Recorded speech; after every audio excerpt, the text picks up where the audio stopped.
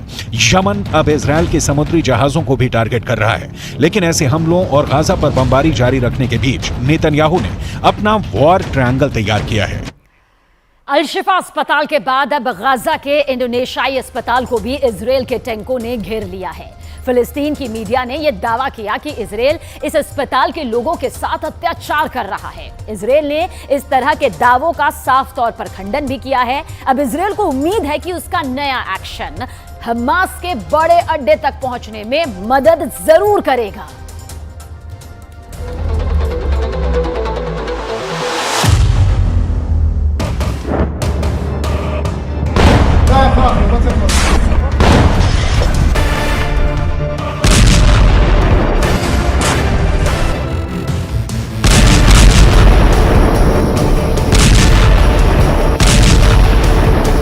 अल शिफा अस्पताल की हालत देखकर ही पूरी दुनिया में हड़कंप मचा हुआ है।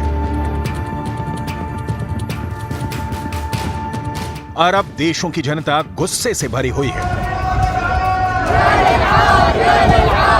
और अब इजरायल एक नहीं बल्कि अल शिफा जैसे हालात कई अस्पतालों में पैदा करने जा रहा है।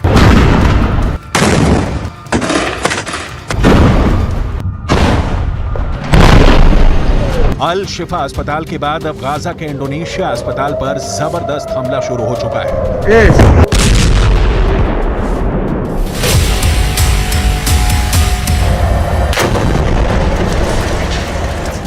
पूरे अस्पताल को घेर लिया गया है। अस्पताल के आसपास तोपखाने लगा दिए गए हैं और फिलीपींस के अखबार जो रिपोर्ट्स दे रहे हैं उसके मुताबिक अस्पताल के अंदर दहशत इतनी ज्यादा है कि लोग बेहोश होकर गिर रहे हैं।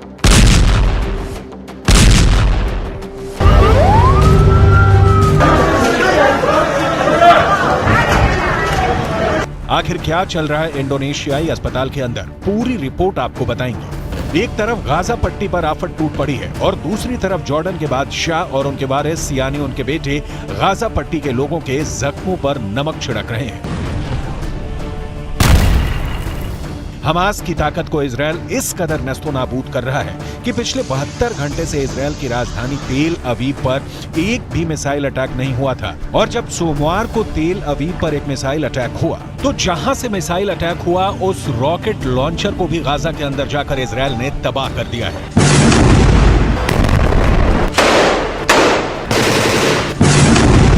गाजा पट्टी के अंदर की युद्ध की सारी खबरें आपको देंगे, लेकिन शुरुआत करेंगे इंडोनेशियाई अस्पताल के दहशत भरे दावों से। दरअसल गाजा पट्टी के अंदर स्थित इंडोनेशियाई अस्पताल इंडोनेशिया की सरकार और फिलिस्तीन की सरकार के बीच दोस्ती का एक बेजोड़ नमूना है और इंडोनेशिया की सरकार की मदद से ही यह अस्पताल खोला गया था ताकि गाजा में मरीजों का इलाज हो सके।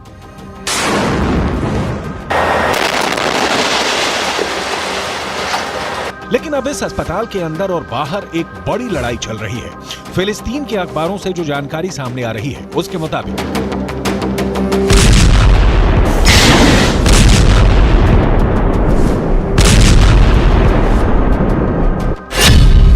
गाजा पट्टी के इंडोनेशियाई अस्पताल में इस वक्त करीब 700 मरीज हैं और करीब 5000 लोगों ने अस्पताल के अंदर शरण ले रखी है।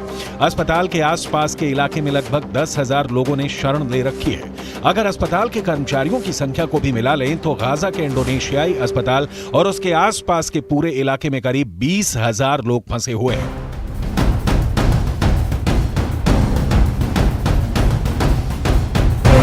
और इन 20,000 लोगों को इजरायल की डिफेंस फोर्स ने घेर लिया है। फिलिस्तीन के अखबार जो रिपोर्ट्स दे रहे हैं उसके मुताबिक इंडोनेशियाई अस्पताल को इजरायल ने अपने तोपखाने से घेर रखा है। गाजा के स्वास्थ्य मंत्रालय के प्रबंधक मुन्नेर अल बुर्रा ने इंडोनेशियाई अस्पताल का आंखों देखा हाल प्रस्तुत किया है। गाजा के स्वास्थ्य मंत्रालय के प्रबंधक का कहना है अस्पताल के बाहर निकलने की कोशिश जो भी कर रहा है उसको इजरायल डिफेंस फोर्स गोली मार दे रही है। कई लोग मारे जा चुके हैं और उनकी लाशें इंडोनेशियाई अस्पताल के बाहर पड़ी हुई हैं। इन लाशों को कफन उड़ाने वाला भी कोई नहीं है। अस्पताल के अंदर लोग इतने ज्यादा डरे हुए हैं कि जो पीड़ित हैं और जो मरीज हैं वो खड़े खड़े गश खाकर फर्श पर गिर रहे हैं।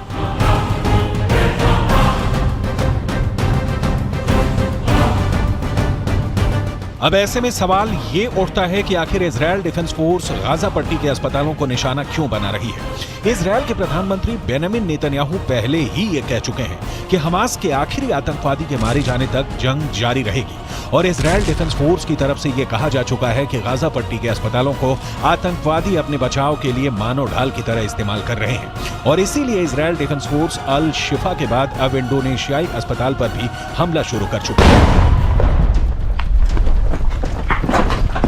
गाजा पट्टी की हालत इस वक्त ये है कि अब तक 13,300 से ज्यादा लोग मारे जा चुके हैं। फिलिस्तीन के अखबारों के मुताबिक इनमें से 5,600 से ज्यादा बच्चे हैं। गाजा पट्टी के अंदर 87 मस्जिदें इजरायल पूरी तरह से ध्वस्त कर चुका है और 170 मस्जिदें क्षतिग्रस्त हुई हैं।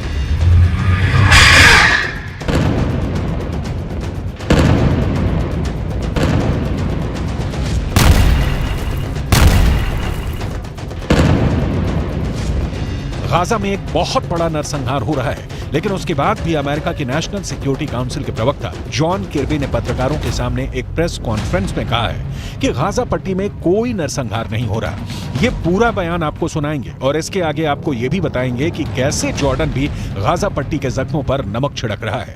लेकिन सबसे पहले अमेरिका के उस पाखंड के बारे में बताना जरूरी है जो बिल्कुल साफ नजर आ रहा है। यूक्रेन और रूस के युद्ध में जब पुतिन की मिसाइल यूक्रेन पर कहर बनकर टूट रही थी और करीब 1,000 यूक्रेनी बच्चे हताहत हुए थे, तब ही अमेरिका ने यह कहना शुरू कर दिया था कि पुतिन नरसंहार कर रहे हैं। लेकिन गाजा पट्टी के अंदर हजारों मौतों के बाद भी अमेरिका इसे नरसंहार नहीं मान रहा।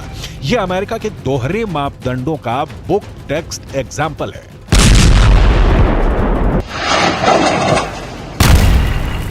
Hamas wants, make no mistake about it, is genocide. They want to wipe Israel off the map. They've said so publicly, more than one occasion. In fact, just recently. And they've said that they're not going to stop. What happened on the 7th of October is going to happen again and again and again. And what happened on the 7th of October? Murder, slaughter of innocent people in their homes or at a music festival. That's genocidal intentions.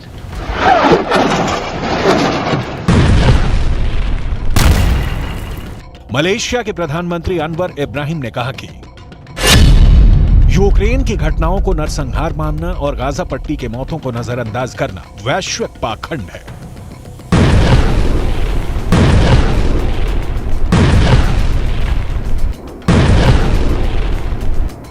दूसरी तरफ अगर देखा जाए तो अब तक Gaza पट्टी के अंदर 30,000 से ज्यादा लोग घायल हैं और गाजा पट्टी के अस्पतालों की हालत क्या है ये पूरी दुनिया को नजर आ रही है। जॉर्डन ने गाजा पट्टी के घायल लोगों के लिए इजिप्ट के अंदर एक फील्ड हॉस्पिटल बनाया है। किंग अब्दुल्ला के बेटे खुद इस अस्पताल की निगरानी करने के लिए गए, लेकिन आपको जानकर हैरानी होगी कि इस फील्ड हॉस्पिटल में मात्र 40 बेड हैं, जबकि गाजा के अंदर 30,000 से ज्यादा लोग घायल हैं। और इन हालात में एक फील्ड हॉस्पिटल में मात्र 40 बेड का इंतजाम लोगों के लिए क्रूर मजाक है।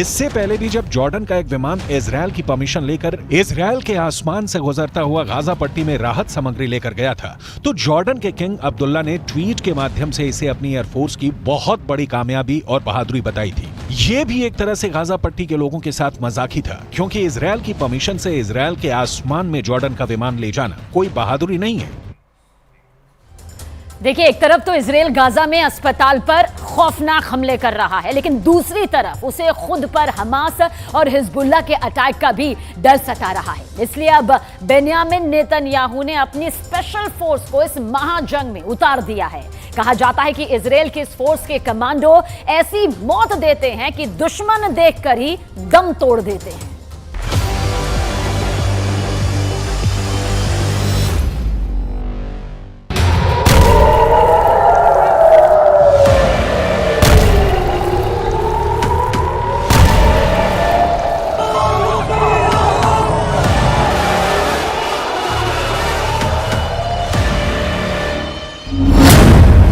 हमास के खिलाफ इजरायल का सबसे भरोसेमंद हथियार मोसाद फेल हो चुका है। इजरायल की सबसे एलीट यूनिट शिन बेत पूरी तरह से नाकाम हो चुकी है। इजरायल की आर्मी अब तक हमास का पूरी तरह से सफाया कर पाने में नाकाम साबित हुई है। दूसरी तरफ हिजबुल्लाह ने इजरायल पर चढ़ाई करने का इरादा पक्का कर लिया है। ऐसे में नेतन्याहू को समझ में नहीं आ रहा है कि वो क्या करें। 7 अक्टूबर को हमास ने इजरायल पर हमला किया था। उसके फौरन बाद ही इजरायल के प्रधानमंत्री ने जंग का ऐलान कर दिया और कसम खाई कि वो अब हमास और उसके हमदर्दों का नामो निशान मिटाकर ही दम लेंगे।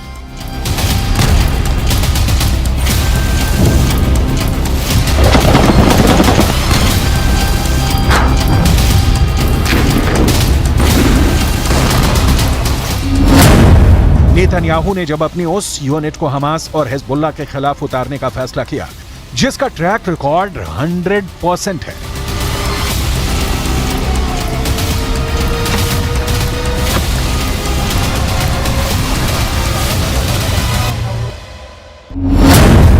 इजरायल ने युद्ध में अपनी यूनिट नंबर 504 को उतार दिया है।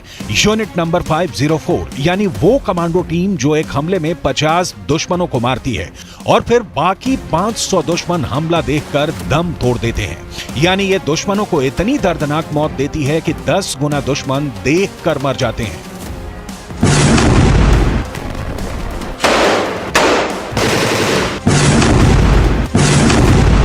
यूनिट नंबर 504 ने गाजा में मोर्चा संभाल लिया है। हाईटेक हथियारों से लैस 504 यूनिट के सैनिक चुन चुन कर हमास के लड़ाकों को मार रही है, टैंक से अटैक कर रही है, बिल्डिंग से दुश्मनों पर गोलियां बरसा रही है, हर उस बिल्डिंग में जाकर हमास को ढूंढ ढूंढ कर उनका खात्मा कर रही है। हमास का छुपना मुश्किल सा हो गया है। हमास के सामने मौत है और यूनिट नंबर 504 इसकी पूरी गारंटी के साथ गाजा में उतरी है।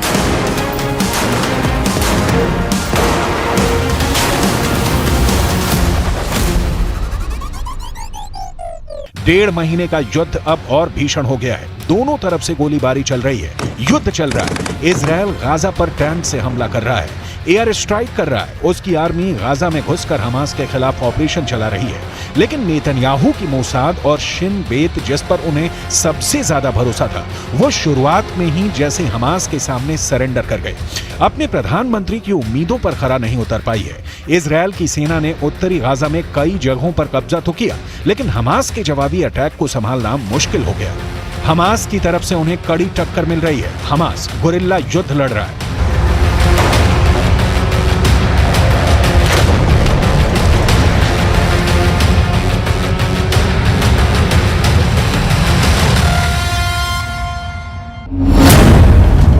यही वजह है कि गाजा में चल रहे युद्ध में इजरायल के 70 से ज्यादा सैनिक मारे जा चुके हैं।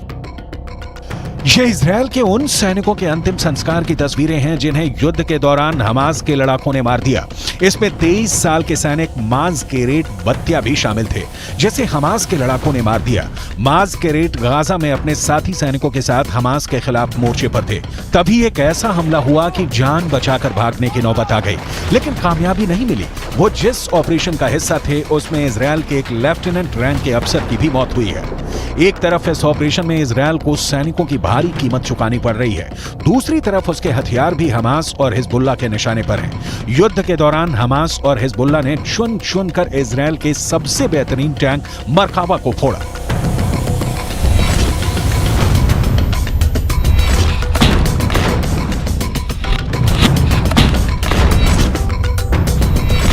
इन तस्वीरों को पूरी दुनिया ने देखा जब हिजबुल्लाह और हमास ने इजरायल के टैंक पर अटैक किया।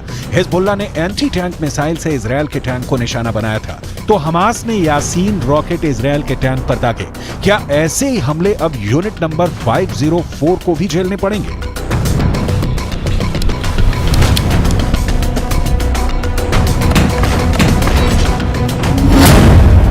(1973) में योम किप्पुर युद्ध के बाद इजरायल को यह समझ में आ गया था कि उसकी डिफेंस फोर्स की इंटेलिजेंस मिस्र और सीरिया के हमलों का पता लगाने में नाकाम रही है। तब सरकार ने मोसाद और शिन बेत को मजबूत करना शुरू किया।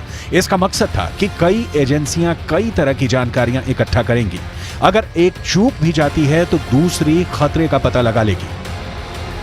लेकिन 7 अक्टूबर को हमास ने अचानक इजराइल पर हमला कर दिया। इस हमले के बाद से ही लगातार मोसाद पर सवाल उठने लगे, उसको फेल करार दे दिया गया। एक समय मोसाद और शिन बेत लेबनान में सक्रिय थी। यूनिट 504 भी एक समय यही थी। बाद में मोसाद का फोकस ईरान और इंटरनेशनल आतंकियों पर हो गया। वहीं शिन बेत को गाजा से जुड़ी जिम्मेदारी मिली। यूनिट 504 ने गाजा के अपने जासूसों को शिन बेत के हवाले कर पूरा फोकस लेबनान पर लगा दिया और अब हमास और इजराइल के युद्ध 504 यूनिट की एंट्री हो चुकी है। लेकिन इजराइल की यूनिट नंबर 504 को सिर्फ गाजा में हमास की ही नहीं बल्कि लेबनान बॉर्डर की भी जिम्मेदारी मिली हुई है। इजराइल पर गाजा से तो टक्कर मिल ही रही है, लेबनान बॉर्डर भी उसके लिए सिरदर्द बना हुआ है। ऐसे में इजराइल फंस गया है कि वो गाजा संभाले या लेबनान बॉर्डर पर फोकस करे।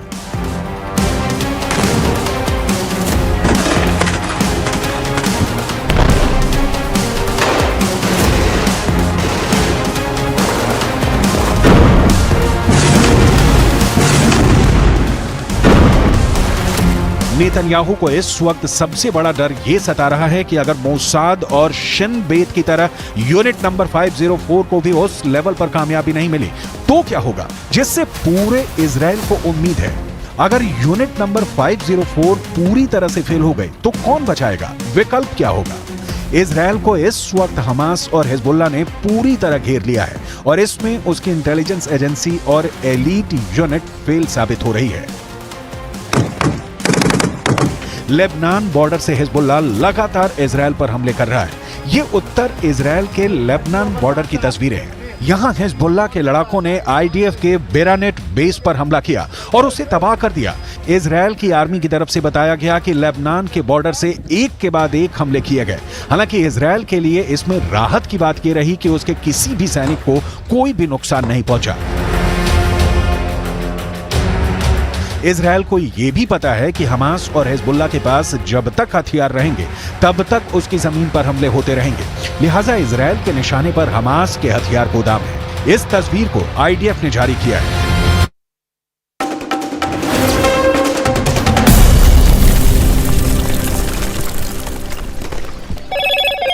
Hello, Moto.